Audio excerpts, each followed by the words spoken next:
전통적인 밸류에이션 도구들, 이익, 장부가치, 배당. 이익과 이익 성장률. 우리는 밸류에이션에 관한 장의 끝부분에 왔는데 이익, 장부가치, 배당 수익률과 같은 것에 대한 언급이 거의 없었다. 이익과 장부가치는 증권 분석에서 의미가 있지만 보다 포괄적인 밸류에이션의 노력의 일부분으로서 조심스럽게 사용되어야만 한다. 주당 순이익은 역사적으로 투자에 의해 밸류에이션 도구로 사용되어 왔다. 불행히도 우리가 살펴보았듯이 자세하지 못한 방식이고 조작이 가능하며 획일적 변동에도 취약하다. 또한 기업이 발생시키는 현금이나 사용하는 현금도 측정하지 못한다. 미래에 대한 예상으로 보면 이익을 예측하기가 거의 불가능하다. 기업 경영지들은 많은 투자자들이 보고된 이익의 성장에 초점을 맞춘다고 일반적으로 알고 있다. 따라서 그들은 상승 추세를 만들기 위해 공표 이익을 약간 조작한다. 특히 일부 비도덕적인 경영진은 희상의 게임을 통해 나쁜 실적을 개선된 것으로 손실을 이익으로, 적은 이익을 큰 이익으로 부풀리기도 한다. 세스클라마는 큰 돈을 운용하고 좀 기관이기 때문에 좀 더 조심스러운 부분이긴 한데 저희가 아직 개인 투자자의 권유와 어떤 한계가 있어요. 한계가 있지만 개인적인 생각은 이익, 장부가치 이런 거 되게 중요합니다. 물론 이제 금액이 얼만큼 큰 금을 다루느냐에 따라 다를 수 있다는 생각이 들긴 하는데 개인적으로 제가 몇 년 동안 전 종목을 몇 바퀴 돌려서 전 종목을 다 봤거든요. 몇 번. 근데 이제 뭐 미국 주식과 한국 주식과 완전히 다르니까 그 같이 말 못하겠지만 주당 순이익도 당연히 그것만 보면 안 되고 현금 흐름과 함께 보는 거죠. 현금 흐름과 당연히 함께 보고 또 거기서 이제 이 현금 흐름이 쌓이면 또 이제 의미 있는 자산, 현금과 유동금 자산 이런 게 쌓이잖아요. 그래서 제 개인적으로는 이분은 이제 뭐 염려스러우니까 또 이 거짓말 치는 이런 비도덕적인 경제가 있으니까 순이익에 대해서 조금 너무 믿지 말라 이런 말 하지만 실적으로 믿는다는 전제하에 주식을 접하는 게 좋고 대신 이제 분산 투자하면 되니까요. 그래서 개인적으로는 이익을 언제 믿어야 되고 대신 단기적인 이익이 중요한 게 아니라 최소 5년치 물론 상장이 얼마 안 된 기업을 애초에 안 사야 되겠죠. 저도 이제 그걸 무시하고 사가지고 손실도 보고 뭐 그런 뭐 경험이죠. 경험인데 아무튼 세스클라마는 이렇게 이제 경영진이 회계상 나쁜 짓을 많이 하니까 그래서 이제 순이익을 너무 믿지 말라 이런 뜻으로만 받아들이시면 될 것 같아요. 저는 이제 순이익만 당연히 안 보고 현금을 당연히 확인해야죠. 순이익이야 장부상 금액이니까 그걸 다 믿으면 안 되겠죠. 조작이 없더라도 보고된 이익의 분석은 투자자들이 기업의 실질적인 수익성을 잘못 알게 할 수 있다.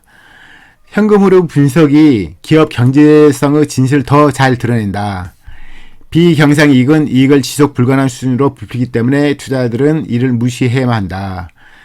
투자자들이 이익이나 현금 어느 것으로 밸류에이션 분석을 하든지 간에 더욱 중요한 것은 숫자 자체로 분석이 끝난 것이 아니라는 점이다. 기업에 실제로 무슨 일이 일어났는지를 이해하는 하나의 수단으로만 여겨야 한다. 장부가치. 과거에 먼저 이걸 보시면 그러니까 당연히 순이익만 보시면 안 돼요. 순이익은 그냥 장부상이잖아요. 그래서 진짜로 현금 흐름을 보셔야 되고 당연히 현금 분석해서 영업활동 현금이 얼마큼 나왔나, 순이익 대비 얼마나 차이 있나, 비슷한 건가, 또 이제 투자활동 현금에서 자본 지출이 얼마큼 크게 난가, 매번 매출 발생에 자본 지출 계속 나는 기업인가, 그렇지 않아도 되는 기업인가 확인하시고 또 그러면 어느 정도 타당하도 봐요. 그러니까 순이익은 기본이니까 이분은 이제 순이익만 너무 믿으면 안 된다고 말씀하시면 기본적으로 순이익이 나야지 이제 영업 현금 흐름이 나는 거니까 아무튼 순이익뿐만 아니라 현금을 많이 봐라 이런 뜻으로만 받아들이시면 될 것 같습니다. 장부가치, 과거에 발생한 부분이 오늘날의 가치를 측정하는 데 필수인 것은 아니다.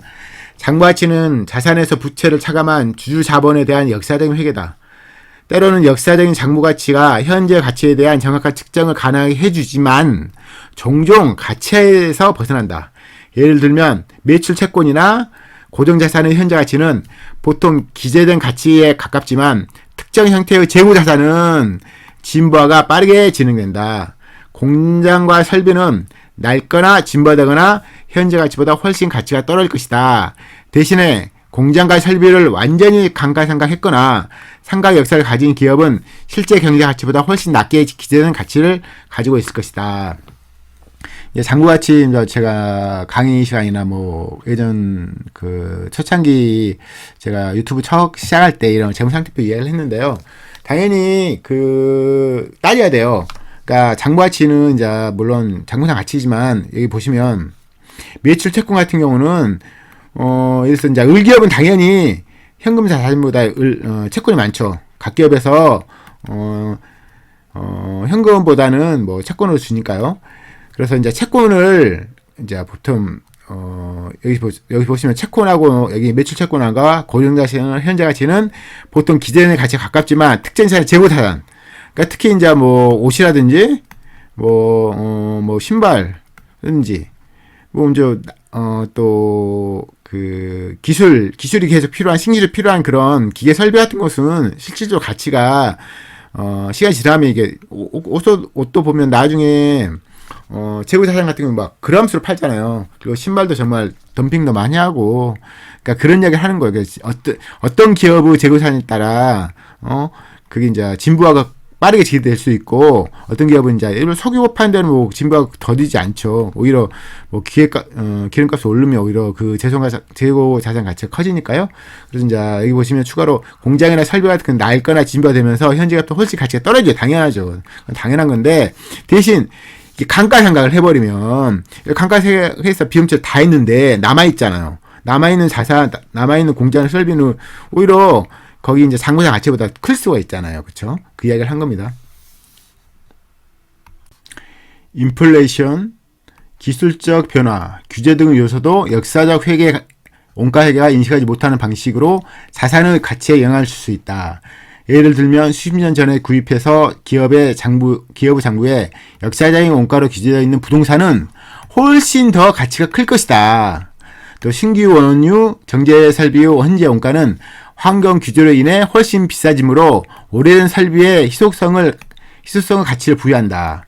반대로 오래된 일관 제철 설비는 신규로 지어진 전기로에 비해 기술적으로 뒤떨어질 것이다. 따라서 보고된 가치는 확실히 과대평가되어 있을 것이다. 그래서 당연히 그러니까 뭐 재무상태표만 보면 안 되고 그냥 재무상태 어떤 재무상태표를 이제 업종마다 다 다른 거죠. 당연히 인플레이션 뭐 가치가 더 상승하잖아요. 어떻게 보면 그렇죠. 기술적 변화 있는 그 예전 그 기계 설비는 의미가 없을 수 있고 그런 거니까요.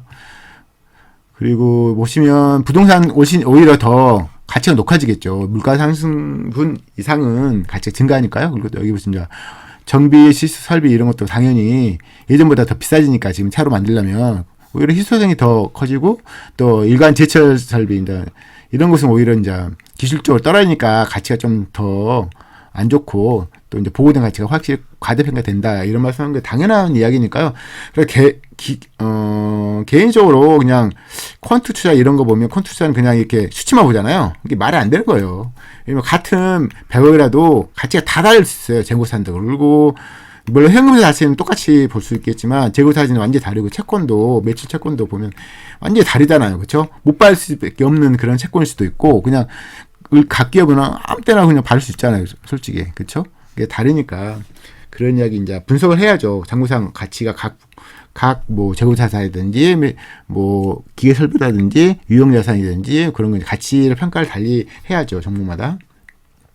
보고된 장부 가치는 경영진의 행동에 의해서도 영향을 받을 수 있다. 순수를 본 사업부 상각이 임의적으로 결정된다면 보고된 장부 가치에 중대한 영향을 줄 수 있다. 주식 발행이나 자산 매입도 장부 가치에 영향을 미칠 수 있다. 예를 들면 1980년대의 많은 기업들이 자원 조정을 실시했고 돈을 빌려서 특별 배당으로 주주들에게 배분하였다. 이것은 기업의 장부 가치를 크게 줄여버렸는데 때로는 제로에 가까울 정도였다. 심지어 경진에 의한 회계 방식의 선택도 보호된 장부 가치에 영향을 줄 수 있죠. 당연히 뭐 이게 보시면 뭐 사업부 상각을 임의적으로 결정하고 그러면 뭐 장부 가치에 당연히 영향을 미치고 간혹가다 보면 이렇게 파생 상품 거래하는 사람도 많아요. 그런 기업도 그래서 맞지. 영업이익은 좀 적은데 갑자기 이제 비영업에서 파상 상품 이익이 나서 일회성 이익이 나든지, 어떻게 보면 또 파상 상품 손실이 나서 일회성 영업이 좋은데 이래서 손실이 커서 결국 이제 세전이익이 줄는데, 이런 기업은 좀 피하는 게 좋죠, 당연히. 뭐 주식은 막 함부로 발행하는 기업도 많잖아요. 그런 기업은 당연히 장부 가치에 영향을 끼치는 거죠. 자사 매입은 오히려 긍정적일 수도 있고요. 특별 배당도 이제 빌려가지고 배당하는 거죠. 이게 말이 안 되는 건데, 물론 이제 이런 뭐 좀 안 좋은 주주들은, 안 좋은 기업 오너는 그런 행위를 하죠. 아무튼 이게 그러니까 종목마다 그냥 수치만 보지 말고 어떤 업종인가, 그 재무자산이나 뭐 유형자산 이런 게 어떤 성격을 갖고 있는가 당연히 보시는 거예요. 그 기본이기 때문에 솔직히 너무 어렵게 말한 것 같지만 당연히 보는 그런 부분이기 때문에요. 분석도구가 유용성을 가지려면 밸류에이션과 연관되어 적합성을 가져야만 한다. 그러나 회계 원칙과 자유재량 경영 형태의 결과로 동일한 유형자산과 부채를 가진 두 개의 기업도 전혀 다른 보고된 장부가치를 가질 수 있다. 이것이 장부가치를 밸류에이션의 평가 기준으로 유용성을 가지지 못하게 만든다. 이익이나 장부가치는 제한된 정보를 투자자에게 제공할 뿐이기 때문에 보다 심도 깊고 완전한 분석을 위한 하나의 구성 요소 정도로만 여겨야 한다. 뭐 틀린 발언은 아닙니다. 그렇지만 실제로 개인이 할 수 있는 게 한계가 있잖아요. 그렇죠? 기업과 직접 뭐 접촉할 수 있는 건 아니니까. 제가 개인적으로는 장부가치를 우선 믿는다 치고 대신 보완을 해야죠. 그래서 이제 뭐 현금 흐름을 당연히 보시고 또 이제 뭐 좀 처음에 매수한 종목은 많이 사면 안 돼요. 좀 매수한 다음에 이 종목은 이제 기업 보고서 봐야죠. 기업 보고서 보고 어떤 업종인가 보고, 그래서 뭐 오른법 실전 주식 투자 이런 거 보면 업종 자체에 대해서 나오잖아요. 어떤 업종은 어떻다 이런 걸 애초에 나오잖아요.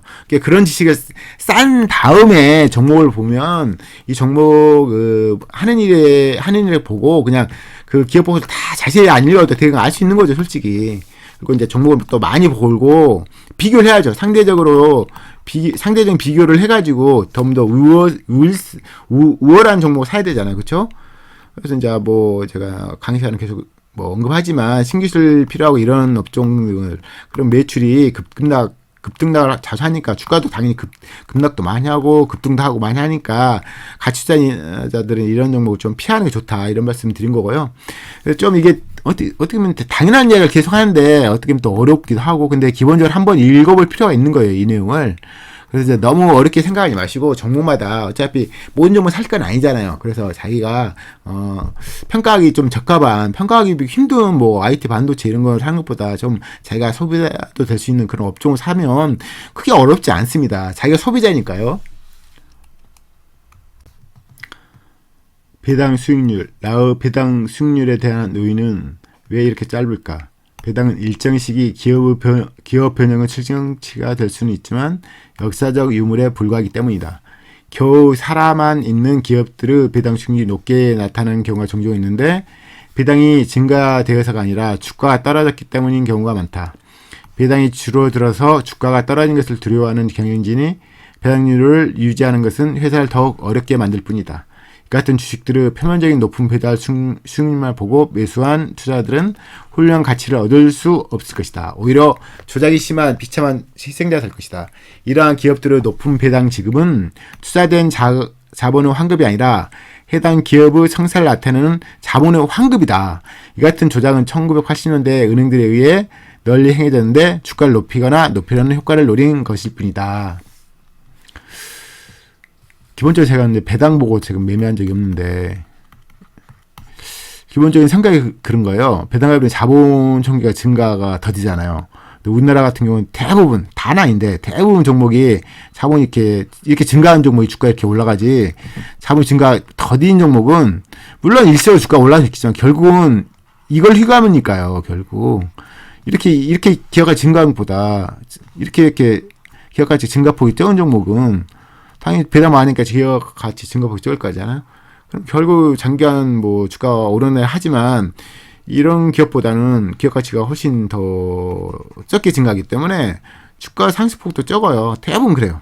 예외가 있긴 한데 고려의 뭐 신용 정보 같은 경우는 워낙 ROE 자체가 워낙 높아요. 물론 이제 자본 초기에 자본 배당을 많이 하기 때문에 자본총액 증가폭이 더디긴 해요. 그래서 이제 오히려 ROE를 높은 ROE를 유지하기 쉬운 거죠. 그래서 외국 현상이 있는 건데 이런 종목도 워낙 ROE 높기 때문에 주가 많이 올라간 거지. 결국 자본총액 증가는 더딜 거 아니에요. 그럼 결국 아무리 주가 올라가도 다시 떨어지겠죠. 기까지 증가를 많이 안 하는 상태에서 이제 배당을 많이 했기 때문에 ROE 높아 보이니까. 그래서 이제 선택 문제인데, 원래 이런 거래신용 정보 같이 ROE 20 넘는 정보를 나는 이런 정보만 믿을 거다. 그럼 또 다른 건데, 대부분 정보 ROE 그렇게 높지 않잖아요. 높지도 않은데 자본총액도 거의 없으니까 주가도 결국 크게 상승 안 하거든요. 그래서 선택 문제 같은데, 개인적으로는 신다 정보라든지, 크게 먹으려면, 몇백 프로냐, 안정적으로 먹으려면, 그냥 잘 버는 회사를 저가 매수해서 홀려하는 게 최고예요. 그러려면 이제 배당을 많이 하면 힘들겠죠. 선택 문제인 것 같습니다. 어떻게 보면요.